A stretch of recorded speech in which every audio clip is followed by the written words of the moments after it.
दानिश सिद्दीकी वो नाम है जो दुनिया में बहुत कुछ अलग करने के लिए पैदा हुआ था। उनकी आंखें वो ढूंढ लेती थी जो कभी कोई भी शख्स ढूंढ नहीं पाता था। उनके कैमरों से खींची गई सारी तस्वीरें आज भी उन्हें जिंदा रखे हुए हैं। उनकी तस्वीरें बोलती थीं। लेकिन ये जो संगी हैं ये इनसे चिढ़ते हैं। ये दानिश सिद्दीकी की कामयाबी से चिढ़ते हैं। ये दानिश सिद्दीकी से चिढ़ते हैं सिर्फ इसलिए कि शायद वो मुसलमान है। अगर शायद दानिश की जगह कोई दिनेश होता तो अब तक ये संगी न जाने क्या कर डालते, कितना कुछ कह डालते। अब तक के न जाने कितनी बसें जला दी गई होती, न जाने कितनी तबाही मचा दी गई होती देश में। मगर दिनेश नहीं, दानिश था। संगी इसलिए भी दानिश सिद्दीकी से चिढ़ते हैं क्योंकि उन्होंने कभी पीएम मोदी का मां हीराबेन के साथ ढोकला खाते हुए फोटो नहीं खींचा। और इसलिए भी चिढ़ते हैं क्योंकि उन्होंने कभी गाय को चारा खिलाते हुए योगी महाराज की फोटो नहीं खींची।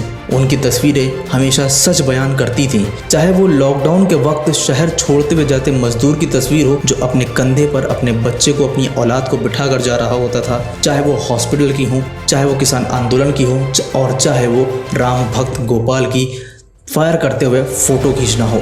ये सारी तस्वीरें वो थी जो इस देश के हालात को बयां कर रही थी। इसीलिए संगी इनसे ज़्यादा चिढ़ते हैं क्योंकि दानिश ने प्रधानमंत्री मोदी सरकार की पोल खोल दी थी उनकी तस्वीरों से। उनकी तस्वीरों ने हमेशा सच बोला और ये ऐसी तस्वीरें थी जो सोशल मीडिया सेंसेशन बन गई, जो हर किसी के पोस्ट में ये फोटो ज़रूर दिखाई देती थी। चाहे कोविड की दूसरी लहर में जलती चिताओं की हो, चाहे कोविड के दौरान ऑक्सीजन की क्राइसिस से तड़पते लोग हों, ये सारी वो तस्वीरें थीं जिनको दानिश ने अपने कैमरे में कैद करके दुनिया के सामने वो सच्चाई रख दी जिसको हम कभी देखना नहीं चाहते थे। प्रिट्जर प्राइज विजेता दानिश सिद्दीकी, ये वो नाम था जो दुनिया में बहुत कुछ अलग कर चुका था।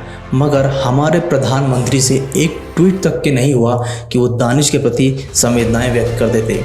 उनके पास टाइम नहीं था, उनके पास वक्त नहीं था।